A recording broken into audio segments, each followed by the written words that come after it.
Bom dia, irmãos. Nós estamos aí mais uma vez na nossa escola bíblica. Hoje vamos iniciar uma nova etapa, uma nova revista, e o tema é o crente e o sofrimento. Essa é a lição número 1, mas a revista é Tratamento Bíblico, Ansiedade e Depressão. Então, durante 3 meses estaremos estudando sobre essa questão de ansiedade e depressão e o tratamento bíblico que é suficiente para esses sintomas que às vezes estão levando tanta gente a cometer o suicídio, a se distanciar da presença do Senhor também. Então estaremos hoje fazendo a primeira lição, que é o crente e o sofrimento. Vamos orar primeiro. Nós temos alguns pedidos aqui.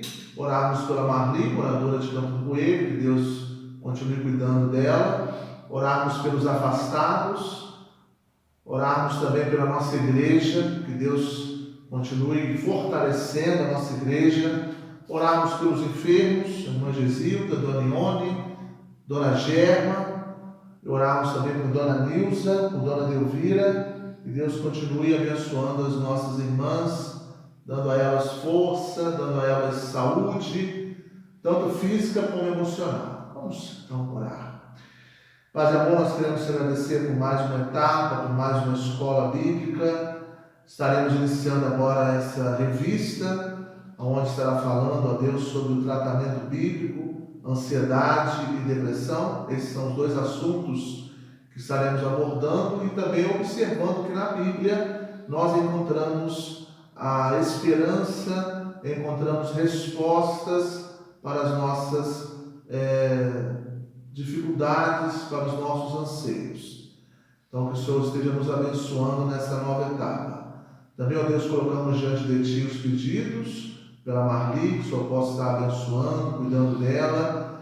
Também te pedimos pela Dona Gesilda, por Dona Delvira, por Dona Ione, por Dona Nilza, por Dona Germa, irmãs, ó Deus, da nossa igreja, que estão passando por problemas de saúde, e nós te pedimos que o Senhor esteja cuidando, fortalecendo, ó Deus, as tuas servas. Pedimos pela nossa igreja, cuide da nossa igreja, cuide, ó Deus, para que ela possa continuar convicta, olhando para Ti, firmada na rocha, tendo, ó Deus, o desejo de estar Te servindo e não esmorecer, não desanimar na fé, mas permanecer fiel à Tua santa palavra. Temos também, ó Deus, que orar e suplicar pelos afastados, aqueles que estão distantes da cruz de Cristo. Que o Senhor tenha misericórdia, que o Senhor, ó Deus, esteja incomodando eles, a eles retornarem para a Tua casa, estar, ó Deus, renovando uma aliança contigo. Cuide, ó Deus, desse período que estaremos estudando um pouco mais a Tua palavra. Nós fazemos esta oração em nome do Teu Filho amado Jesus. Amém, Senhor. Abra sua Bíblia em 1 Pedro, capítulo 5, versículos 6 e 7. 1 Pedro, capítulo 5, versículos de número 6 e 7. O tema é o crente e o sofrimento. Humilhai-vos, portanto, sob a poderosa mão de Deus, para que Ele, em tempo oportuno, vos exalte, lançando sobre Ele toda a vossa ansiedade, porque Ele tem cuidado de vós. O autor da revista propõe esse texto para iniciarmos, então, a nossa revista, a nossa lição. E o autor, que foi Pedro, escreve para nós nos humilharmos, nos prostrarmos diante de Deus, porque no tempo oportuno Ele irá nos exaltar. O próprio Jesus fala que aquele que se humilhar será exaltado, e aquele que se exaltar será humilhado. E aí, então, o relacionamento com nós mesmos, no versículo 7, deve ser de entregar a Deus a nossa preocupação, a nossa ansiedade, e Ele então promete que terá cuidado de nós. Então vamos, irmãos, abordar um pouquinho aquilo que o autor fala nessa introdução e vamos refletir. O sofrimento atormenta a existência humana, afeta as pessoas física, emocional e espiritual. Com certeza, o sofrimento nos distancia de Deus. Se nós não tivermos uma comunhão com Deus, nós, em meio ao sofrimento, nós ficamos distantes de Deus. Por isso que o grande remédio no sofrimento é a comunhão com Jesus. Se eu tiver uma comunhão com Jesus em meio ao sofrimento, com certeza eu tenho um remédio suficiente para suportar e superar esse sofrimento.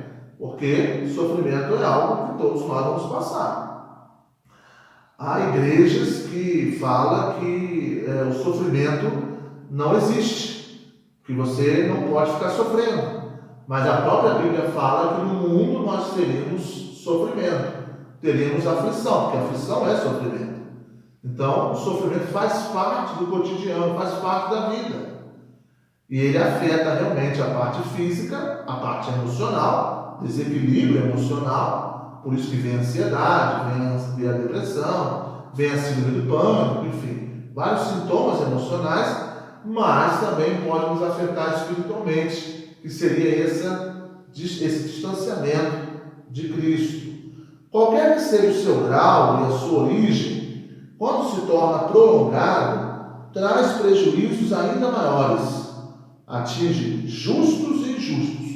Então essa questão aí que crente não sofre, isso daí é um conceito completamente errôneo, não é? Pelo contrário, o crente sofre muito. O próprio Pedro diz: os que piamente querem servir ou seguir a Jesus Cristo padecerão por perseguições. Perseguição é um sofrimento. Então, o sofrimento ele é democrático, né? Ele vem para o justo e também vem para o injusto. Vem para o inocente e também vem para o culpado. Uma democracia que não entra na cabeça de muita gente. Como pode alguém bom e justo passar por dificuldades a ponto de absorver tanta coisa grave? Outros são mais rigorosos. Como esse tipo de desgraça pode ter chegado à minha vida? Que fiz a merecer? Então há aquelas pessoas que perguntam o seguinte: olha, eu não mereço sofrer, eu não mereço passar por isso, eu não mereço, eu sou uma pessoa boa, eu sou uma pessoa crente, e agora estou com essa doença. Isso não existe, eu não mereço passar por isso. Outros, começam a blasfemar no sentido: como pode essa desgraça ter chegado à minha vida? O que eu fiz a merecer isso? Irmão, nós temos que entender o seguinte, que nós não merecemos nada de bom. Nós somos pecadores, somos miseráveis. O que nós merecíamos é o inferno. Mas pela graça de Deus, pela graça de Cristo, Deus nos deu, através do seu Filho Jesus, a oportunidade de nós morarmos no céu com Ele. Isso é pela graça de Cristo. Nós não somos merecedores de nada. O que nós merecíamos é o inferno. Nós não somos merecedores de nada. Então nós somos e vivemos pela graça de Cristo. Agora, nós sofremos. Sofremos porque no mundo a Bíblia fala que teríamos aflições. Então não é por eu ser um crente ou por ser uma pessoa muito boa que eu não possa sofrer. Pelo contrário, nós sofremos porque a Bíblia precisa se cumprir. E ela diz que no mundo nós teríamos aflições. Verdadeiramente, um dos grandes motivos pelos quais muitos cristãos veem a sua fé enfraquecer, assustadoramente, é o sofrimento. Nós estamos terminando a carta de Pedro, estamos aí no capítulo 5, e a carta de 1 Pedro, que nós estamos terminando, fala exatamente sobre o sofrimento. O tema base da carta de Pedro é sofrimento. Então mostra para nós que o sofrimento ele faz parte da vida cotidiana, faz parte da vida, e principalmente da vida cristã. E aí vem essa questão que muitos não têm essa mentalidade de dizer assim: mas eu sou crente e eu não mereço sofrer. Nós, por sermos crentes, muitas das vezes sofremos mais ainda, porque precisamos negar muitas coisas. E esse negar muitas coisas, tomar a nossa cruz, caminhar com Cristo, isso é muito difícil. E para isso precisamos, então, deixarmos de lado o egoísmo, a falsidade, a hipocrisia, os nossos desejos, e aí acabamos sofrendo. Mas há alguns que em meio ao sofrimento, acabam desistindo de caminhar com Jesus. E isso tem acontecido muito. Muitas pessoas têm deixado de caminhar com Cristo por causa do sofrimento. Esquecem que o sofrimento, muitas das vezes, serve para crescimento espiritual. Eu não canso de dizer isso aqui. O autor do livro de Salmos, Salmo 119, não me recordo aqui do versículo, mas depois você pode ler o Salmo 119 todo, que é o maior da Bíblia, né? E aí você vai ler, você vai ver um texto seguinte: foi bom me ter sido afligido para que eu aprendesse os teus estatutos. Então a aflição para o salmista foi uma forma de crescimento espiritual. Para muitos, as tempestades que chegam não podem fazer parte do cotidiano de um servo de Deus. Simplesmente acreditam que o Senhor jamais permitiria, conforme seu amor e poder, que um dos seus filhos passasse por alguma necessidade ou fatalidade. Isso tem sido a causa de muitas crises emocionais e espirituais. Praticamente todos os dias recebemos notícias ruins de nossos irmãos, isso quando não somos nós mesmos os portadores dela. A grande verdade é que mesmo não querendo ou provocando, o sofrimento chega. Faz parte da vida. É uma reação muito natural diante de um fato desagradável, se chama tristeza. Não tem como não ficarmos abatidos quando o desastre acontece, quando pessoas nos desapontam, quando nossos planos não se concretizam, quando nossos sonhos viram pesadelos, quando o exame traz a informação da chegada de uma doença, quando o desemprego nos alcança e outras mazelas mais. Somando-se a isso, vem o cansaço oriundo da correria do dia a dia. Corremos tanto e muitas vezes sequer sabemos o porquê ou para onde. Apenas nos vemos acelerados como loucos para darmos conta da agenda.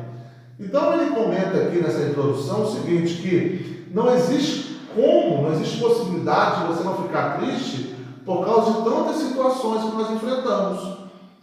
Exames que a gente pega, respostas que nós temos dos exames, correria do dia a dia, desemprego, problemas na família, enfim, são muitas as situações que nós enfrentamos que nos deixam abatidos, nos deixam tristes.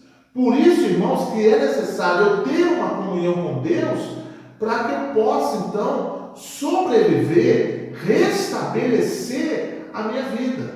Como eu vou enfrentar todo esse emaranhado de situações, e isso é diariamente, notícias ruins, dificuldades, problemas, enfermidades, tudo isso a gente enfrenta, a gente passa. Como eu vou passar isso sozinho? Então eu preciso ter uma comunhão com Deus.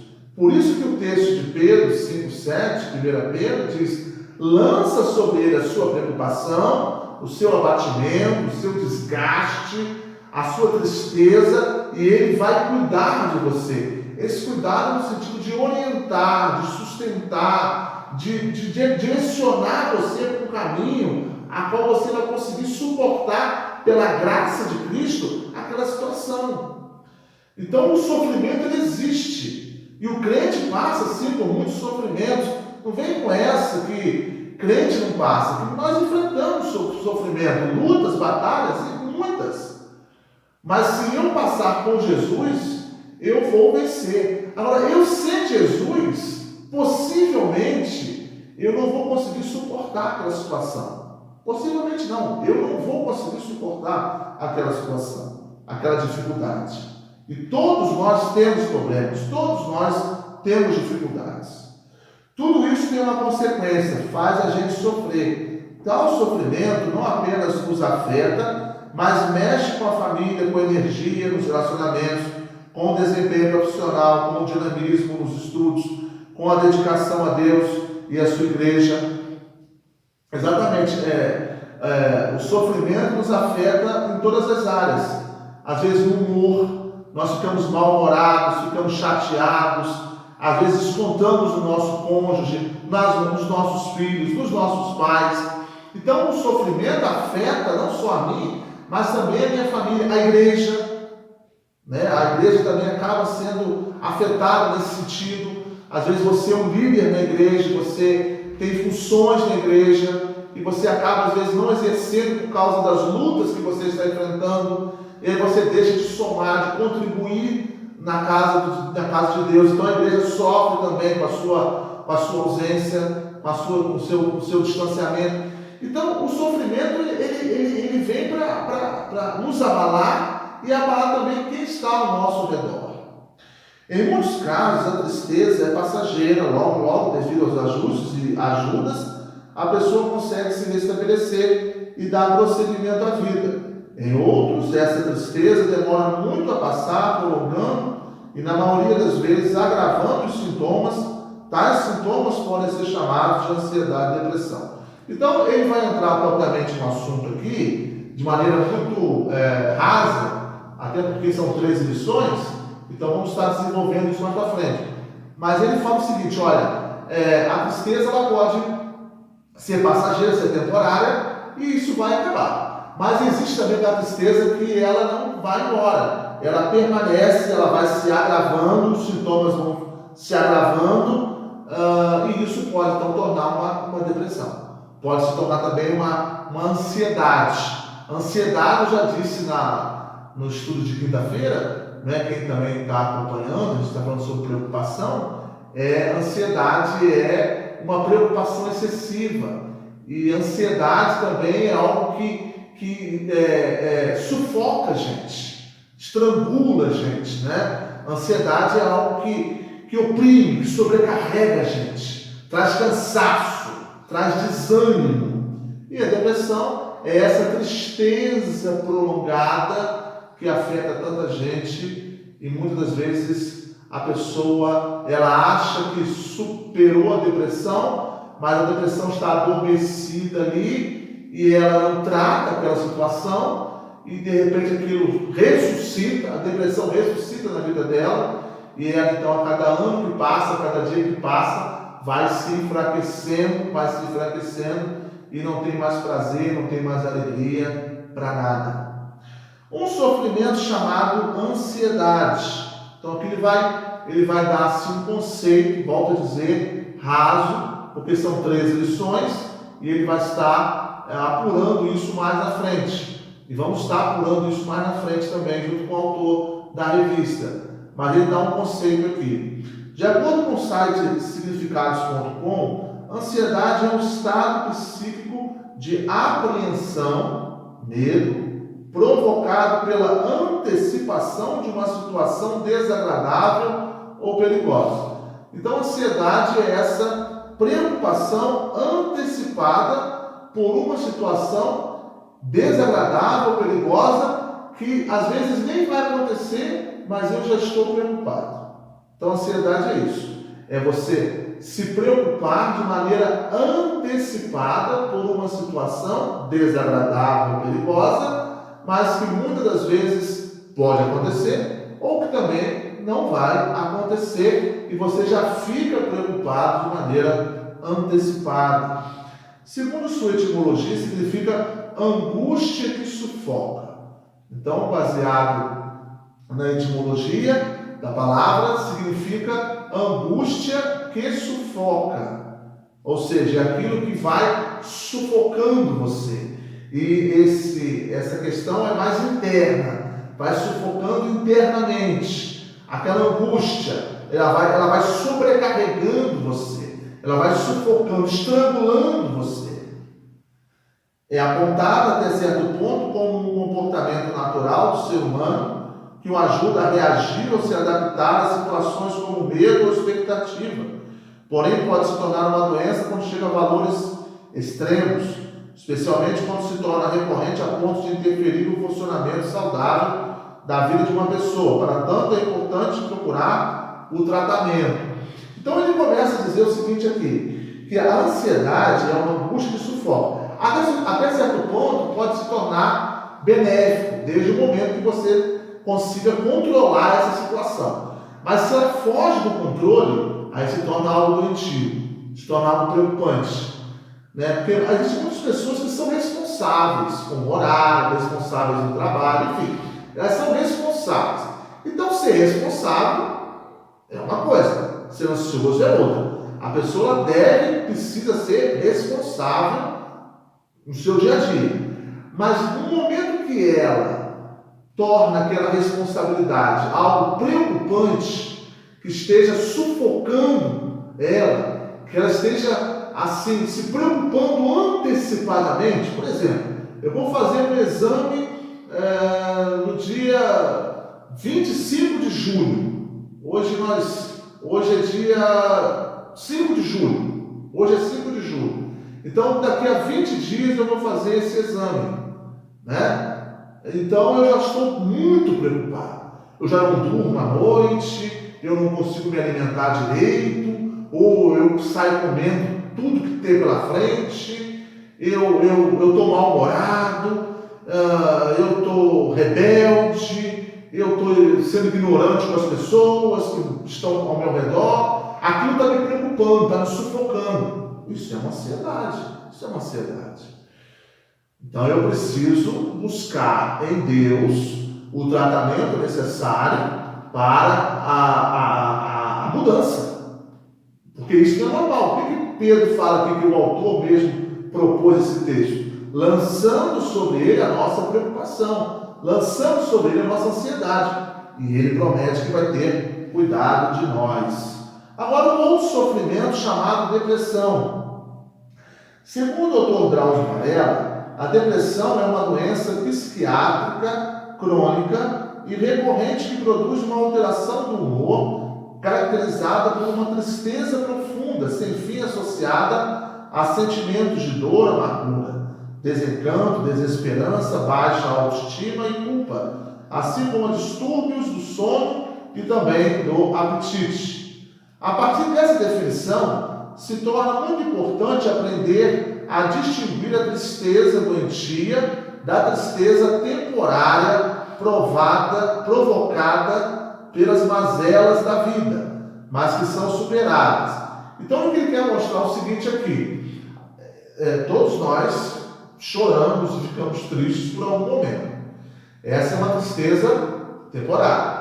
Agora, se essa tristeza perdura, se ela permanece, se essa tristeza se torna uma tristeza profunda, possivelmente chega então a depressão, ou mau humor, perda de apetite, sono, enfim, são sintomas de uma pessoa que está deprimida. Então, se nós recebemos uma informação ruim, negativa, e ficamos tristes, normal. Agora, essa tristeza minha, ela é temporária. Aquilo ali eu recebi, fiquei triste, chorei, fiquei um tempo para baixo, mas depois aí eu me recuperei, passou, venceu. Agora, se aquela situação que chegou aos meus ouvidos, aquela informação que eu recebi, e eu fiquei triste, e daquela tristeza foi acumulando, e foi somando mais, e eu fiquei mais triste, e eu perdi o sono, perdi o apetite, e não quero conversar com ninguém, ou fico mal-humorado, possivelmente eu cheguei num quadro de depressão. Então, a gente tem que entender o seguinte, que a tristeza, ela faz parte da vida. Nós temos vários salmos onde o salmista, ele se encontrava triste, abalado. O próprio salmo diz: por que estás batido a minha alma? Por que se perturbas dentro de mim? Então, o autor desse salmo estava abalado, estava triste. Mas ele mesmo responde: espera em Deus, pois ainda o louvarei. Então, naquele momento, ele estava abalado, ele estava triste. Mas o esperar em Deus, o confiar em Deus, faz a gente dar a volta por cima. Como é bom, irmãos, termos em meio a uma tristeza, ou em meio até a uma depressão, nós termos a confiança em Deus.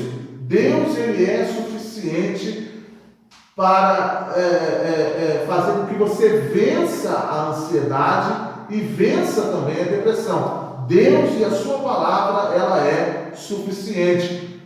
O esperar em Deus, o confiar em Deus, faz com que ainda você vá louvá-lo, engrandecer o nome dele, ou seja, Você vai ainda dar a volta por cima.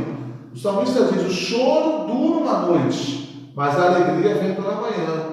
Então aquele que confia em Deus, ele também sofre. Ele passa por momentos de tristeza. E ele passa até por depressão. Não vem com essa que crente não tem depressão. Tem. Nós temos na Bíblia vários homens que passaram por depressão. Passaram por muitas lutas, tristeza profunda. Mas o esperar em Deus, o confiar em Deus, fez com que eles pudessem dar a volta por cima.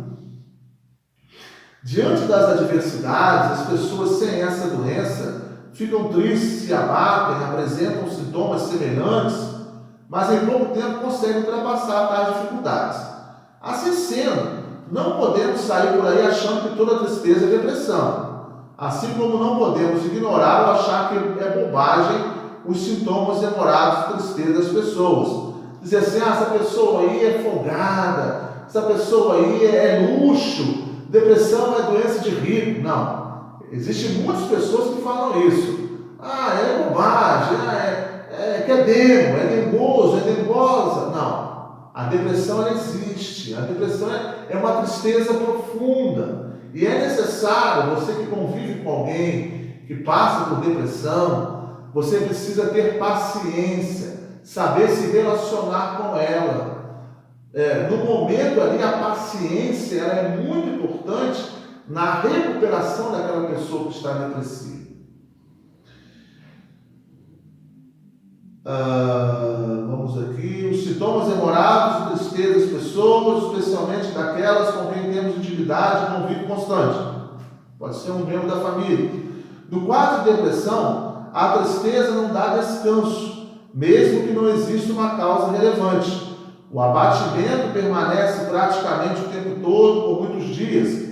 Se apagam os interesses pelas coisas que davam prazer e satisfação, e a pessoa não consegue ver a possibilidade de se livrar dessa angústia. Então a pessoa se passa por uma tristeza profunda, mas aquilo ali supera. E há outros que permanecem na tristeza profunda, e para isso é necessário então essa paciência da família ou da pessoa que convive com ela, e também principalmente a oração. A comunhão com Deus supera tudo e transforma toda aquela situação.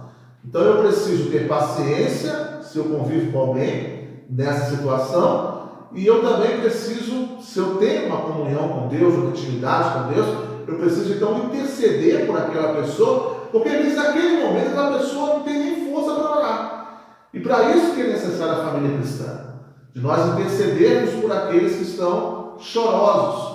Diz a Bíblia, em Romanos: chorai com os que choram e alegrai-vos com os que se alegram.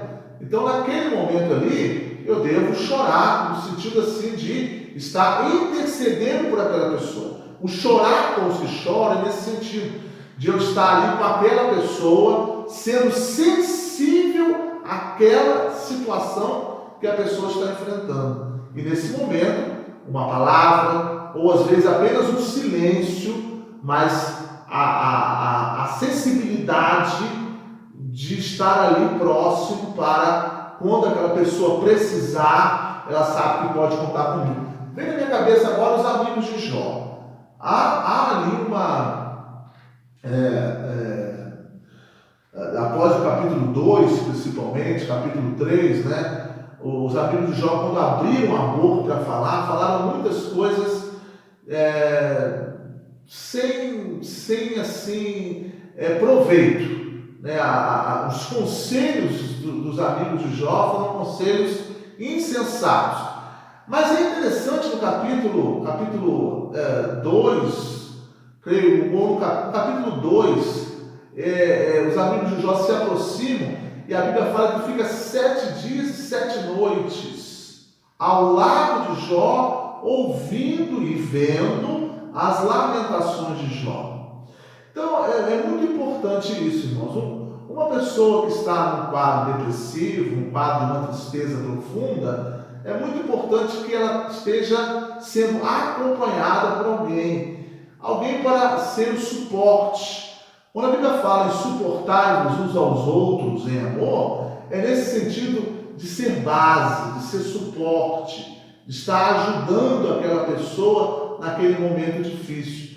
Então, enquanto os amigos de Jó estavam em silêncio, serviram ali de suporte. Mas depois que abriram a boca, infelizmente, foram muitos conselhos insensatos, de juízo, que não levou a nenhum crescimento ou nenhuma edificação espiritual para o nosso amigo Jó, que naquele momento estava passando por uma tristeza muito profunda.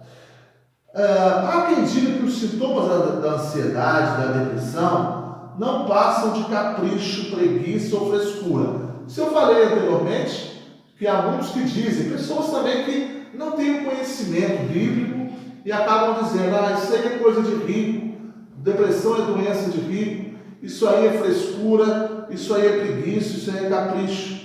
Pior são aqueles que acham que se trata de algum pecado escondido, algo que precisa ser reconhecido e confessado. A ansiedade, a depressão e as doenças mentais são doenças físicas que, inevitavelmente, carregam muitos sintomas espirituais, mas isso não faz delas algo apenas espiritual. Então, eu não posso generalizar achando que toda depressão não é pecado, porque muitas das vezes pode ser algum pecado não confessado, mas também não posso dizer se agir é pecado. Não.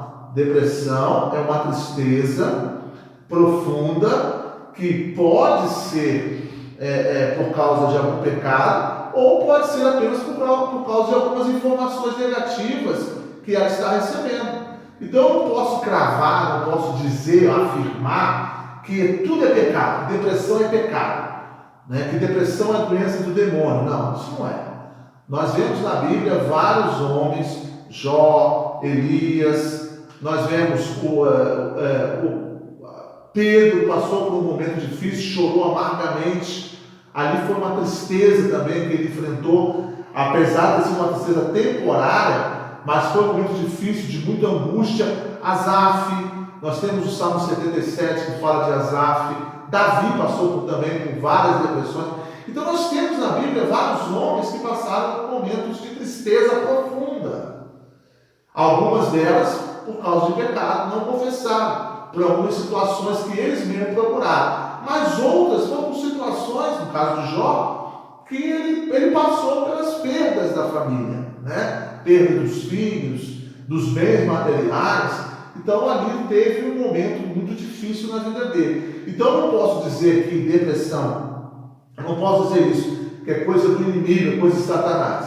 Não, a depressão é permitida por Deus e em alguns momentos pode ser um pecado não confessado, mas também existem momentos onde a pessoa passou por aquilo ali porque ela tinha que realmente passar no sentido de, às vezes, haver um crescimento espiritual na vida dela. Então a gente precisa ter muita sensibilidade com relação a isso. Entender. Eu não posso chegar e dizer assim, é doença de rico, é frescura, isso aí é capricho, isso aí é preguiça. Não, a depressão ela existe, ela pode vir a todos os momentos. Por isso que é muito importante, irmãos, a nossa comunhão com Deus, porque dela faz com que a gente possa suportar essa tristeza profunda na presença de Deus. Eu citei Asaf, você pode ler lá depois do Salmo 77, é um salmo belíssimo. Nesse período de pandemia, fala muito ao meu coração, e ele diz, quando estou angustiado, busco ao Senhor. Então, como nós vimos a etimologia da palavra depressão, né? Uma angústia que sufoca, né? Então, quando eu estou angustiado, eu devo buscar o Senhor. Em 1 Pedro 5, 6, 7, já lemos, portanto, mirem-se debaixo da poderosa mão de Deus, para que ele os exalte no tempo devido, lance sobre ele toda a sua ansiedade, porque ele tem cuidado de vós. Então, o remédio é essa. Se eu estou ansioso, se eu estou preocupado, se eu estou tendo uma tristeza profunda, eu então vou colocar diante de Deus, Senhor, está aqui. Eu estou triste, profundamente triste. Eu não tenho forças mais para caminhar. Então, eu estou diante de Ti, me humilhando diante da Sua potente mão, e me colocando à sua disposição para que o Senhor cuide de mim. E aí ele promete cuidar de você.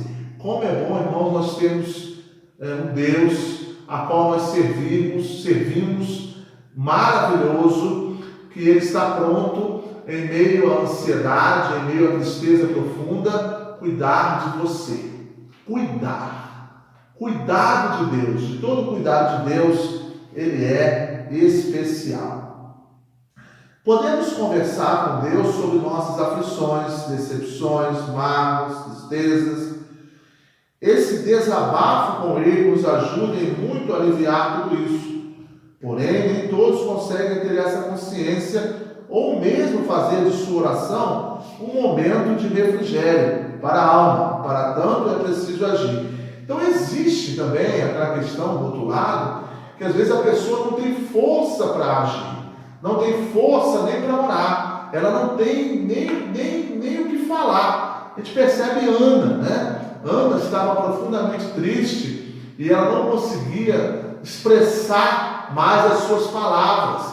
E por isso foi até questionada pelo sacerdote Eli, que estava embriagada. E aí ela desperta em meio àquele choro ardente dela, diz: não, meu Senhor, eu não estou embriagada. A tua serva não tem isso, não tem esse hábito. Ela apenas está orando, não tem força para orar. Mas só o choro na presença de Deus fez com que Ana pudesse ser contemplada e ter um filho chamado Samuel. Então chore. Se você não tem condições de orar, chore, mas chore na presença de Deus.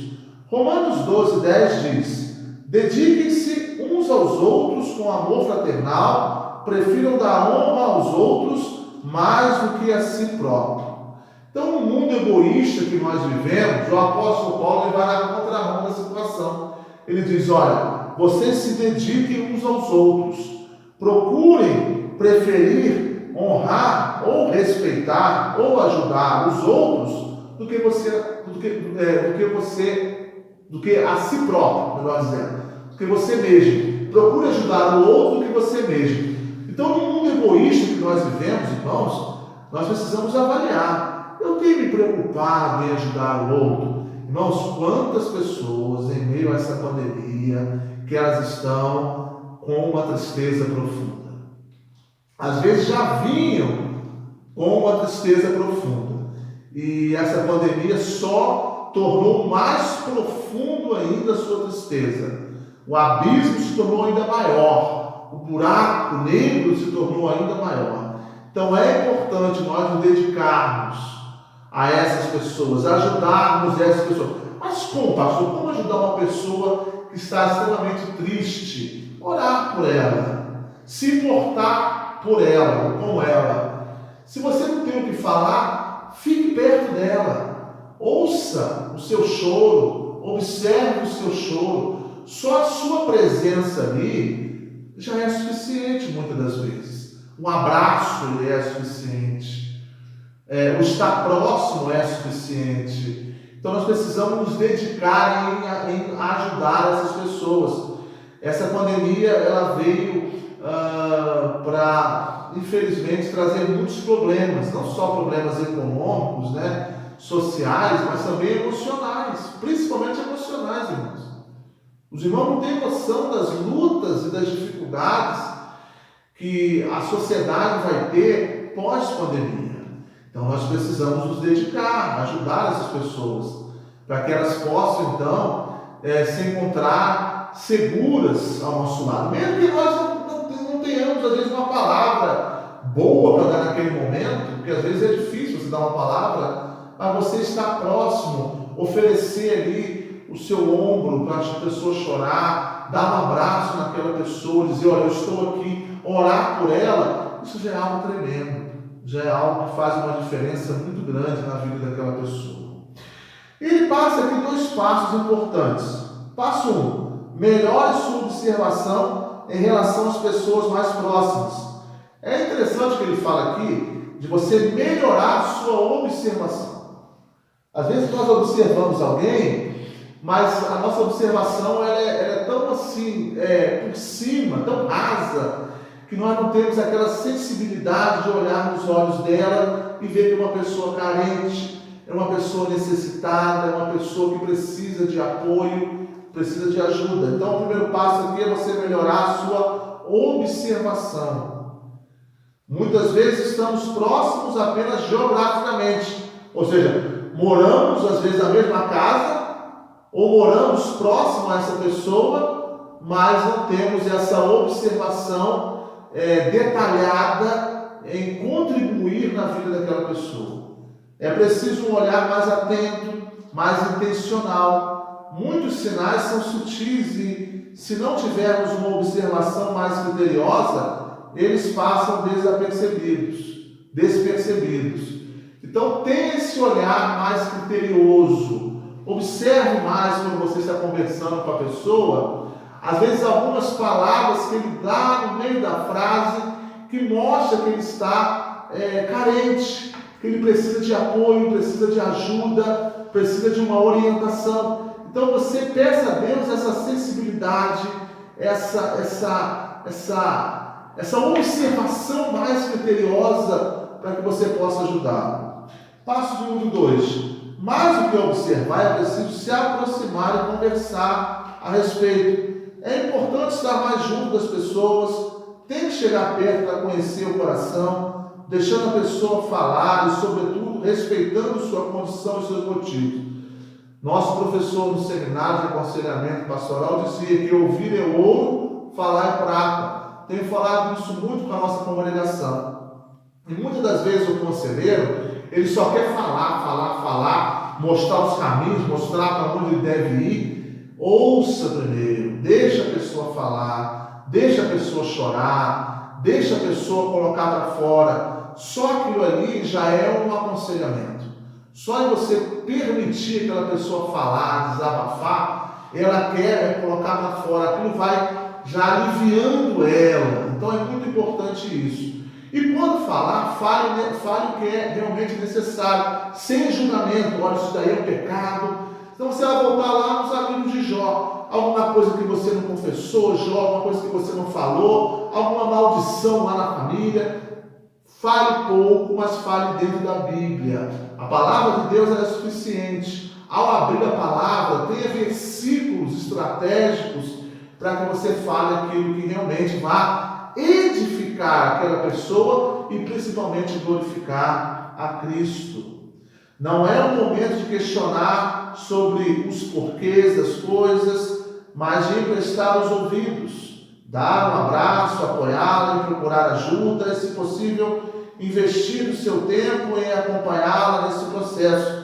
Orar com ela e por ela também é um bom amparo. Então, aquilo que eu falei anteriormente, o autor ele confirma no sentido seguinte, que você não é um tempo de julgamento, mas é um tempo de acolhimento, um tempo de orar, um tempo de se aproximar, um tempo de observar, um tempo de acolher, um tempo de contribuir, um tempo de edificar e um tempo de glorificar a Jesus. Esse é o momento.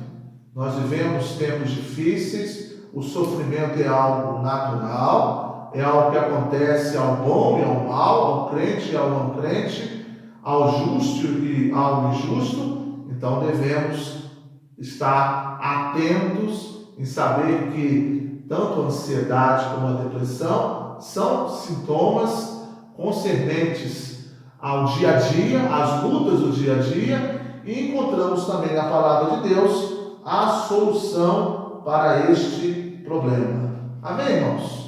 Que Deus possa nos abençoar, que possa ter sido um momento proveitoso para você e que você possa crescer na graça e no conhecimento de Cristo. Volto a dizer, a palavra de Deus, as Escrituras Sagradas, ela é suficiente para curar a sua ansiedade e também a sua tristeza profunda. Vamos orar. Pai de amor, nós somos gratos, ó Deus, pela Tua palavra. E somos gratos porque ela nunca voltará vazia. Nos ajude, ó Deus, a compreendê-la, a meditar nas Suas Escrituras Sagradas e fazer com que, ó Deus, a Tua palavra seja glorificada em meio ao sofrimento. Que a Tua palavra seja explicada, ensinada e também ser colocada em prática, para que as pessoas possam observar que o sofrimento, ele realmente acontece, ele vem, mas em Ti nós encontramos a solução, nós encontramos a esperança para o nosso problema, para os dias que nós enfrentamos. Perdoe os nossos pecados. Nós fazemos esta oração em nome do Teu Filho amado Jesus. Amém, Senhor. Deus te abençoe.